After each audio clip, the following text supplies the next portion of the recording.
In the quiet streets of a Ukrainian town, the night hides secrets darker than anyone could imagine.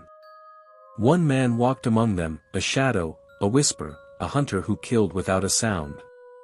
His presence was felt but never seen, his crimes leaving the town in a silent, creeping fear.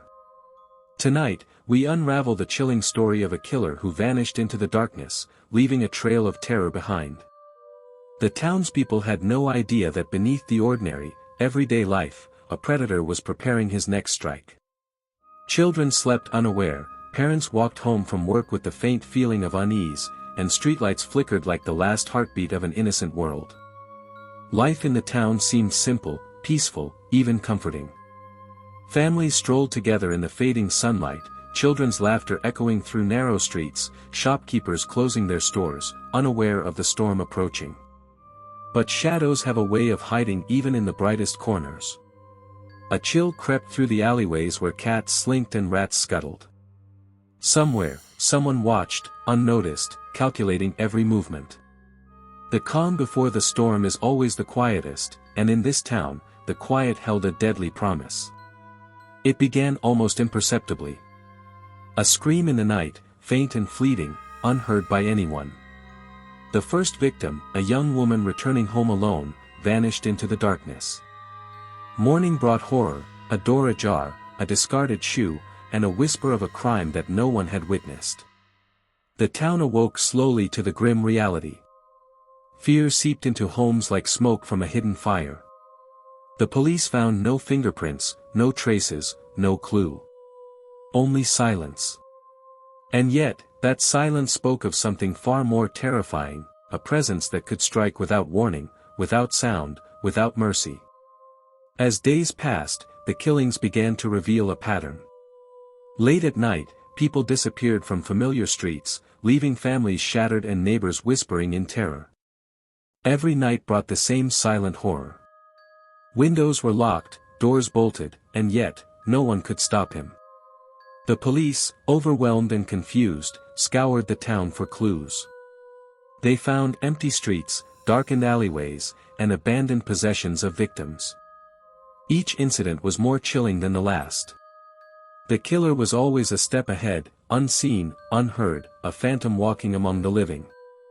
Some survived by sheer luck or quick thinking. A man running through the woods heard soft footsteps behind him, whispers on the wind, his heart racing as every shadow seemed to come alive. A young girl hid under her bed for hours, trembling as the intruder passed by, her breaths shallow and silent. The town began to live in constant fear. Every night was a gamble, every sound a potential warning of approaching death. Families stayed together, neighbors watched one another, and yet, the hunter remained elusive. He was everywhere, yet nowhere. Who was this man? What drove him to hunt in silence? Some say he thrived on fear, on control, on the feeling of power that comes from knowing he could end a life without leaving a trace. Every movement was deliberate, every victim carefully chosen. He was methodical, calculating.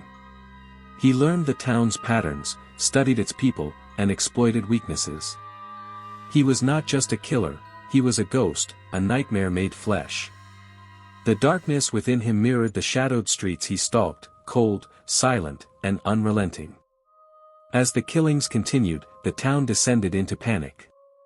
Streets emptied after dusk. Windows shuttered, doors locked, and every creak of a floorboard became a possible omen.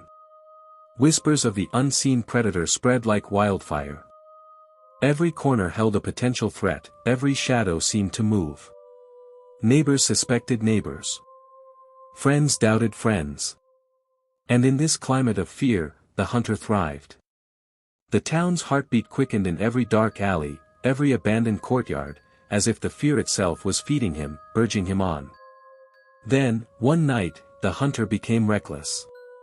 Small mistakes appeared, a dropped glove, a faint footprint, but he left them not out of carelessness, but as if daring the police to find him. It was a game, a twisted challenge. He wanted the town to know he was untouchable, omnipresent, and inevitable. The tension reached its peak. Every night was a test of nerves. Every step through the town could be the last. The predator had turned the city into a maze of fear, and the townspeople into shadows of themselves, always hiding, always trembling. And then, as suddenly as he appeared, he vanished. No capture, no trial, no revelation. Some say he left the town forever, disappearing into the forests, the cities, the countryside. Others whisper that he still walks among us, unseen, unheard, waiting for the night to fall, for the silence to return, for the next victim to stray too far.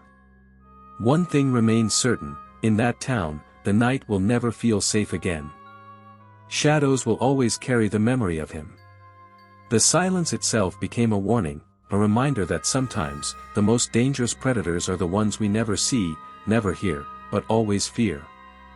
He killed without a sound, and he left a town forever changed.